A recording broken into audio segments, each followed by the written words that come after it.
당신은 지금 이유도 없이 인생이 계속 꼬이고 있다고 느끼시나요? 열심히 노력해도 정작 결과는 늘 엇갈리고 좋은 사람을 만났다고 생각했는데 언제나 끝은 상처로 마무리됩니다. 조금 나아질 듯 하면 또다시 무너지고 겨우 다시 일어서면 삶은 또다시 등을 돌립니다. 어느 순간부터는 운이 나쁜가 보다라는 생각에 익숙해지고 심지어는 이렇게까지 느끼게 됩니다. 혹시나 뭔가의 저주라도 받은 걸까? 전생에 내가 무슨 큰 죄라도 지은 걸까? 그리고 마침내 이런 생각에까지 닿습니다. 이게 다 내 탓인가요? 하지만 그 어떤 해답도 주지 않는 이 질문 앞에서 우리는 점점 자신을 잃어갑니다. 그런 당신에게 부처님께서는 아주 명확하게 말씀하셨습니다. 지금의 괴로움은 지금의 탓이 아니라 지어온 업 때문이다. 그 말은 곧 당신은 잘못된 존재가 아니라는 뜻입니다. 당신이 지금 겪는 고통은 누군가의 탓도 당신의 능력 부족도 아닙니다. 지금 이 순간 당신 인생이 계속해서 반복되는 괴로움에 갇혀 있다면 가장 먼저 돌아봐야 할 것은 운이 아니라 업입니다. 그 누구도 알려주지 않았던 당신 인생이 꼬이는 진짜 이유. 지금부터 그 이야기를 부처님의 말씀으로 풀어보겠습니다. 우리는 살아가며 도무지 이해되지 않는 고통을 마주할 때가 있습니다. 내가 원한 것도 아니고 내가 의도한 것도 아닌데 삶이 자꾸 엇나갑니다. 부당하게 잘린 직장, 믿었던 사람에게 받은 배신, 아무 이유 없이 끊긴 인연들. 그때 우리는 이렇게 생각합니다. 왜 나한테만 이런 일이 생기는 걸까? 나는 늘 손해보는 인생인가 봐. 아무리 발버둥 쳐도 세상은 날 도와주지 않아. 그러면서 가장 먼저 탓하게 되는 건 환경입니다. 부모가 잘못 키워서, 사회가 나를 알아주지 않아서, 운이 없어서, 결국은 이렇게 결론 짓습니다. 난 그냥 팔자가 사나운가 보다. 하지만 부처님께서는 그런 우리의 생각을 단번에 꿰뚫으셨습니다. 운은 정해진 것이 아니라 업이 이끄는 방향일 뿐이다. 우리가 운이라고 부르는 것, 그건 사실 이전의 행위, 말, 생각이 쌓여 만들어낸 결과입니다. 즉, 지금 당신이 겪는 모든 상황은 어제의 당신이 지은 업의 열매라는 뜻입니다. 예를 들어볼까요? 어떤 사람은 새로운 직장을 구해도 항상 직장 내 갈등에 휘말립니다. 처음엔 모두 좋은 관계처럼 보이다가도 어느새 소외되고 결국 회사를 떠나게 됩니다. 그런 일이 반복되면 그는 이렇게 말합니다. 사람들이 왜 이렇게 이기적이지? 다들 나만 보면 약 보는 것 같아. 세상에 좋은 사람은 없는 건가? 하지만 부처님께서는 그 상황을 다르게 보셨습니다. 그 업을 누가 지었는가? 겉으로 드러난 문제는 타인일지 몰라도 그 인연을 반복해서 끌어당기고 있는 존재는 바로 당신의 마음, 당신의 업식입니다. 그 업식이란 과거에 당신이 무의식 중에 말한 것들, 반복했던 생각들, 습관처럼 해왔던 행동들이 모두 축적되어 지금의 인연과 결과를 이끌어내고 있다는 뜻입니다. 그렇기에 부처님은 항상 묻습니다. 이 상황을 만든 원인을 과연 당신은 모른다고 할 수 있는가? 사람들은 말합니다. 업이 쌓였나 봐. 전생에 무슨 죄라도 지었나? 하지만 정작 업이 정확히 무엇인지를 묻는다면 선뜻 대답할 수 있는 사람은 많지 않습니다. 업이란 단어는 마치 막연한 운명처럼 느껴지지만 부처님께서 말씀하신 업은 매우 구체적이고 실질적인 힘입니다. 업이란 무엇인가? 부처님께서는 업을 이렇게 정의하셨습니다. 업이란 몸과 말과 뜻으로 짓는 모든 행위이다. 즉, 내가 지금 하는 말, 지금 떠오른 생각, 지금 선택한 행동 하나하나가 모두 업이 됩니다. 중요한 건 나쁜 짓을 해야만 업이 되는 게 아니라는 겁니다. 그냥 아무 생각 없이 반복하는 말, 무의식 중에 떠오르는 감정, 습관적으로 행하는 행동들, 이 모든 것 역시 업의 씨앗입니다. 예를 들어, 매일 나는 안 될 거야 라는 말을 입에 달고 살면 그 말은 업이 되고 그 업은 현실의 벽을 더 두껍게 만듭니다. 또 누군가를 은근히 질투하고 겉으론 웃으며 속으로 미워한다면 그 감정 또한 업으로 기록됩니다. 그리고 그 업은 언젠가 나를 질투하고 미워하는 사람으로 되돌아오게 됩니다. 부처님은 말씀하십니다. 행위는 사라지지 않고 때를 만나면 반드시 열매를 맺는다. 업은 어디에 저장되는가? 그렇다면 이런 업은 도대체 어디에 기록되는 걸까요? 바로 아래 야식, 즉 우리의 깊은 마음속 저장소에 쌓입니다. 이곳은 일종의 영혼의 도서관과 같아서 내가 이 생에서 지은 모든 생각과 말, 행동이 지워지지 않고 고스란히 저장됩니다. 심지어 전생에서 지은 업도 여전히 그곳에 남아 있습니다. 그리고 그 업은 조건이 맞는 순간 현실이라는 이름으로 발현됩니다.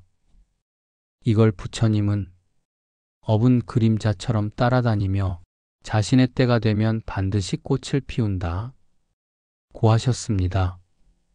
업은 왜 나도 모르게 작동하는가? 우리가 겪는 수많은 일들은 겉으로 보기엔 우연처럼 보입니다. 하지만 사실은 내 마음의 깊은 곳에서 자라난 업이 현실의 장면을 하나하나 만들어내고 있는 것입니다. 그래서 누군가는 늘 같은 문제로 고통받고, 누군가는 끊임없이 비슷한 사람에게 상처받고, 누군가는 아무리 노력해도 결국 제자리로 돌아와 버립니다. 이것이 바로 무의식적 업의 반복입니다. 내가 인식하지 못하는 그 습관, 그 판단 기준, 그 감정의 흐름이 과거의 업에서 비롯된 것이라면 나는 지금 누군가의 피해자가 아니라 내 과거의 창조물 속에서 살아가고 있는 것입니다. 업은 나쁜 것만 말하는가? 아닙니다. 부처님께서는 업은 선과 악 모두를 포함한다고 하셨습니다. 우리가 누군가에게 따뜻한 말을 건네고 힘든 사람에게 작은 보시를 하고 진심으로 기도하며 마음을 다스린 그 모든 순간은 모두 선업이 되어 미래의 나에게 좋은 인연으로 돌아옵니다. 그러니 업은 우리를 괴롭히는 괴물도 우리를 살리는 복의 근원도 될 수 있습니다. 우리가 어떤 마음으로 어떤 행동을 하느냐에 따라 그 결과는 완전히 달라집니다. 지금 이 순간에도 업은 만들어지고 있다. 지금 이 순간에도 이 영상을 보고 있는 당신의 마음 속에서는 새로운 업이 태어나고 있습니다. 이 말을 듣고 그래, 이제는 바꿔야지 하는 마음이 든다면 당신은 선한 업의 첫걸음을 내디딘 것입니다. 하지만 여전히 이건 다 운이지, 어차피 안 바뀌어 라고 말하고 있다면 그 말 또한 새로운 업으로 미래의 현실을 짓게 됩니다. 그렇기에 부처님께서는 한 생각, 한 말, 한 행동을 소중히 하라 고 하셨습니다. 그 작은 씨앗 하나가 당신의 다음 생을 결정할 수 있기 때문입니다. 업은 무섭지 않습니다. 무서운 것은 그 업을 모르고 계속 반복하는 나의 무의식입니다. 지금 당신이 짓는 업이 당신의 미래를 만듭니다. 그 업의 방향을 바꾸는 것은 지금 이 순간 당신의 마음 하나에 달려 있습니다. 당신은 혹시 이런 경험이 있으신가요? 비슷한 사람에게 반복해서 상처를 받고 비슷한 상황에서 늘 실망하고 언제나 같은 이유로 관계가 끊기고 돈이 들어오면 이상하게 더 큰 지출이 생기고 사람만 달라졌지 장소만 바뀌었지 상황은 늘 같고 결과는 언제나 비슷합니다.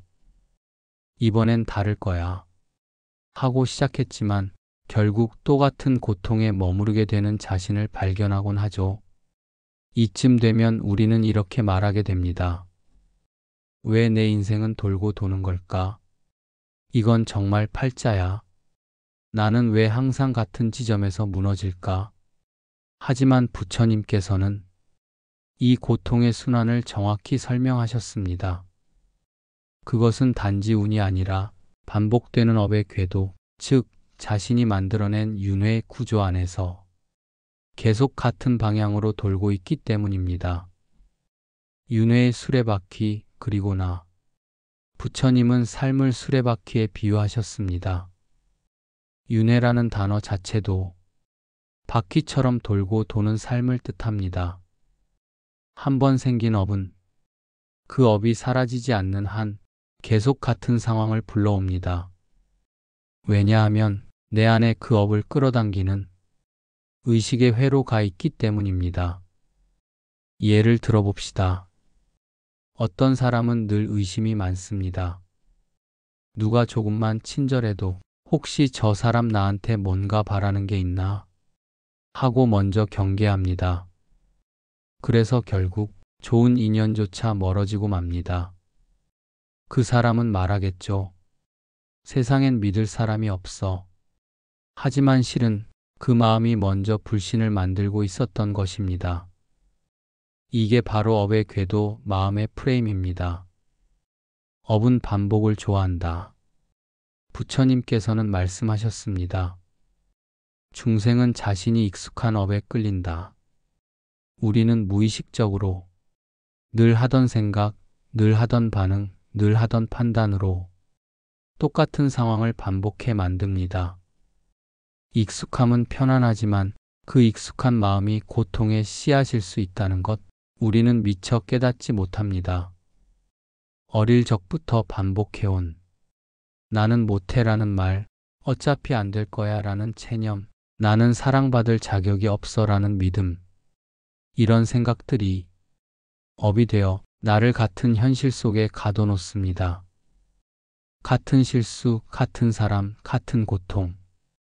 관계를 보면 더욱 뚜렷합니다. 늘 비슷한 사람에게 끌립니다. 상대를 바꿔도 결국 같은 상처를 주고받습니다. 이유는 단 하나. 내 안의 업식이 같은 인연의 조건을 반복해서 끌어오기 때문입니다. 부처님께서는 이걸 업의 중력이라고도 표현하셨습니다. 마치 자석처럼 나도 모르게 내가 익숙한 감정, 익숙한 고통 쪽으로 자꾸 끌려가는 것, 그것이 지금까지 당신이 풀리지 않는 이유입니다. 그 패턴에서 벗어나지 못하는 이유. 왜 우리는 그 업의 궤도를 알면서도 벗어나지 못할까요? 그건 의식하지 못하기 때문입니다. 업은 마치 그림자처럼 따라다니며 우리가 내 문제라고 자각하기 전까지는 절대 사라지지 않습니다. 알아차리지 못한 업은 반복되고 알아차린 업만이 사라진다. 그래서 부처님은 업을 끊기 위해선 먼저 업을 알아차려야 한다고 반복해서 강조하셨습니다.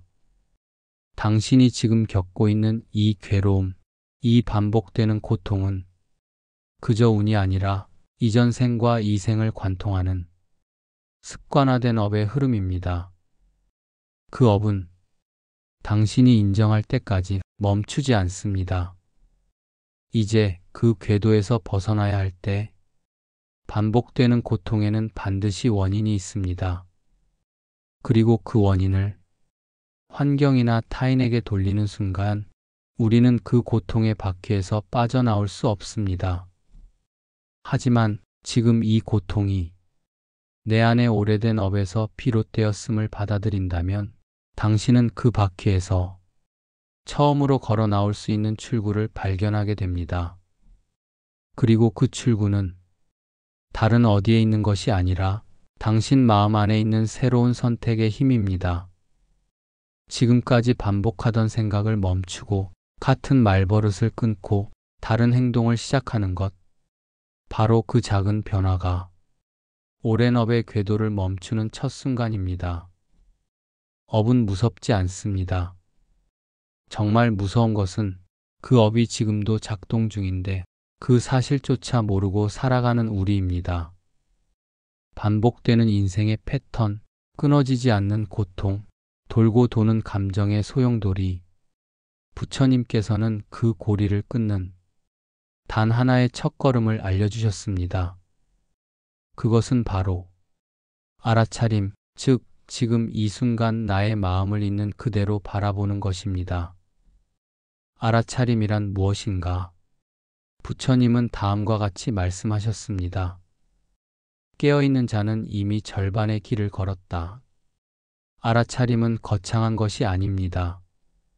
마음을 억지로 다스리는 것도 아니고 억지로 긍정하려 애쓰는 것도 아닙니다. 그저 지금 내 안에서 무슨 생각이 일어나는지를 보는 것, 그 자체가 수행입니다. 화가 날 때, 화가 난 줄 아는 것, 불안할 때, 불안한 줄 아는 것, 질투가 올라올 때, 아, 내가 지금 질투하고 있구나 하고 들여다보는 것. 그 순간 당신의 마음은 이미 고통의 방향에서 한 발 벗어나 있습니다. 왜 알아차림이 업을 끊는가? 업은 무의식 속에서 반복되며 인식되지 않는 순간 가장 강하게 작용합니다. 하지만 알아차림은 그 어둠의 빛을 비추는 일입니다. 내 안에서 자동처럼 흘러가던 감정과 말, 행동의 패턴에 멈춤을 주는 것입니다. 그 멈춤이 일어나는 순간 그 업은 더 이상 나를 조종할 수 없습니다. 생각을 알아차릴 때 그 생각은 더 이상 나를 이끌지 못한다. 그렇게 무의식의 노예였던 우리가 주체적인 삶의 길로 들어서게 되는 것입니다. 알아차림은 마음의 눈을 뜨는 일. 우리는 늘 눈을 뜨고 살아가지만 진짜 마음의 눈은 대부분 감겨 있습니다. 누군가의 말에 상처받고 환경에 휘둘리고 감정에 끌려가며 살지만 그때마다 우리는 내가 왜 이런 기분이 드는지 제대로 들여다본 적이 없습니다. 알아차림은 그동안 감겨있던 내면의 눈을 다시 뜨는 일입니다. 무언가를 고치기 이전에 먼저 그것을 있는 그대로 바라보는 용기. 그게 바로 알아차림입니다. 일상 속 알아차림의 연습? 나는 왜 지금 이 말을 하려는 걸까? 지금 이 감정은 어디서 시작됐을까? 내가 지금 선택하려는 이 길, 과거의 습관은 아닌가? 이렇게 질문을 던지는 것만으로도 당신은 수천 번 반복되던 업의 회로에서 한 발 벗어나게 됩니다. 처음엔 어렵습니다. 하지만 하루에 단 한 번이라도 감정이 올라올 때 잠시 멈춰서 바라보는 연습을 하다 보면 그 순간들이 쌓여서 업이 작동하지 못하는 공간이 생겨납니다. 그 공간이 곧 해탈로 향하는 틈이 됩니다.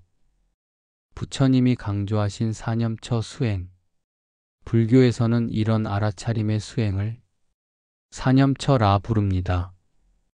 신념처 내 몸에 대한 관찰, 수념처 내 느낌에 대한 관찰, 심념처 내 마음 상태에 대한 관찰, 법념처 마음의 법칙과 흐름에 대한 관찰. 부처님은 이 사념처 수행을 모든 괴로움의 뿌리를 뽑는 수행이라 하셨습니다. 알아차림은 단순한 명상이 아닙니다. 그것은 지금 이 순간 내 인생의 방향을 바꾸는 결정적인 힘입니다.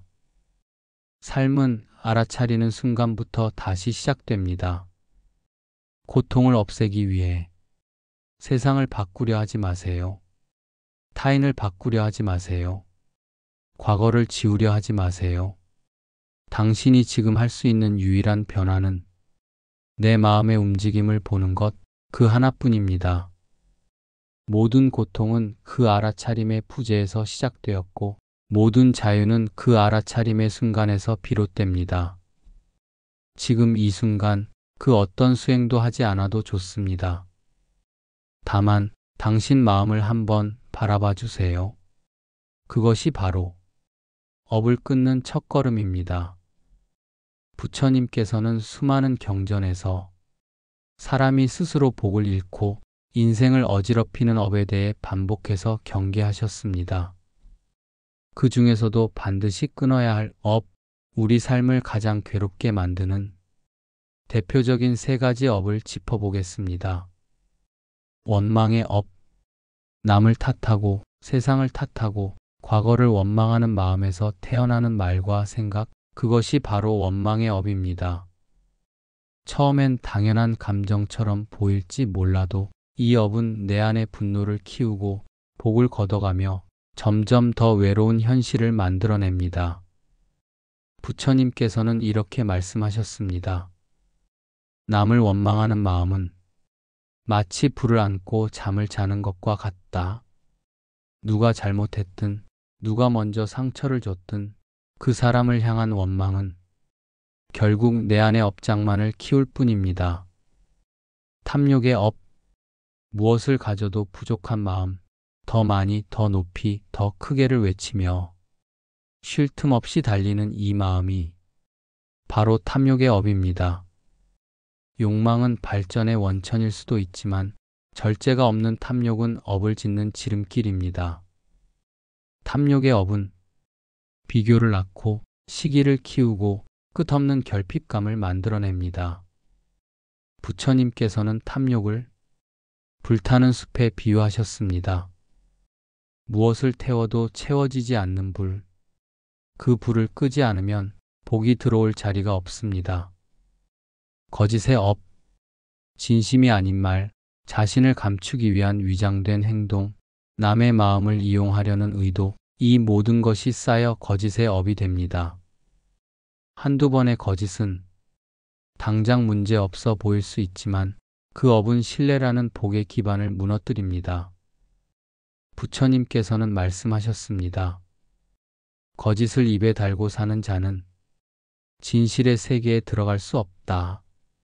거짓은 남을 속이는 것이 아니라 결국은 자신의 삶을 속이는 일입니다.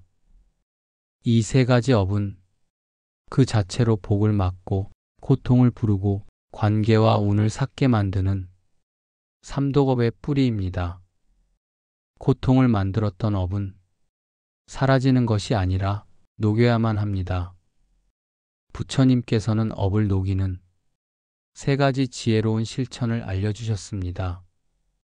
그것이 바로 참회, 자비, 보시입니다. 참회, 나의 어제를 마주하는 용기. 참회란 자책이 아닙니다. 스스로를 벌주는 것도 아닙니다. 참회란 내가 지었던 말, 행동, 상처 줬던 기억들을 정직하게 바라보고 다시는 반복하지 않겠다고 선언하는 마음의 의식입니다. 부처님께서는 말씀하셨습니다.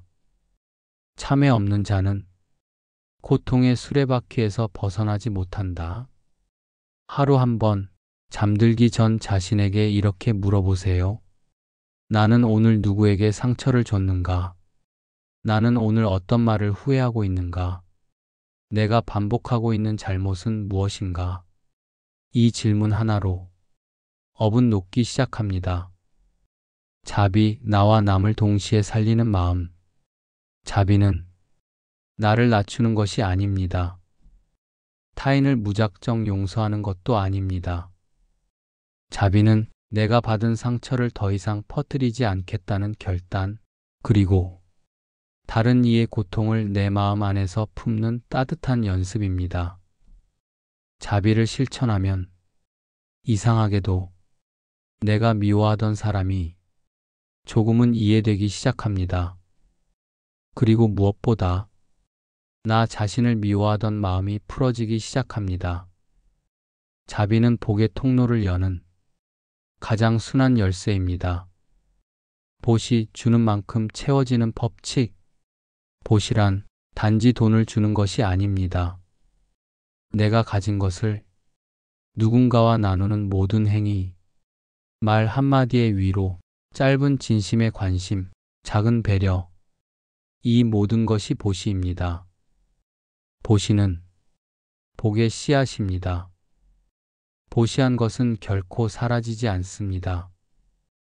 부처님께서는 보시가 없는 곳엔 복이 머물지 않는다고 하셨습니다. 주면 줄수록 그 빈자리에 복이 들어옵니다. 이 세 가지 참회, 자비, 보시는 단순한 수행이 아니라 고통을 지운 자리에 복을 심는 방법입니다. 지금까지 우리는 고통의 구조를 들여다보았습니다. 그리고 그 고통이 누군가의 탓이 아닌 내가 지어온 업의 결과라는 것을 알게 되었습니다. 혹시 마음 한켠이 아프셨나요? 내가 내 삶을 이렇게 만들었다는 사실이 조금은 두렵게 느껴지셨나요? 하지만 은밀하게 말씀드립니다. 그것은 희망입니다. 왜냐하면 나 때문에 시작된 고통이라면 나로 인해 멈출 수도 있다는 뜻이기 때문입니다. 부처님께서는 말씀하셨습니다. 누구도 너를 구원해 주지 않는다. 다만 너 자신이 길을 선택할 수 있을 뿐이다. 당신은 지금 그 길 위에 서 있습니다.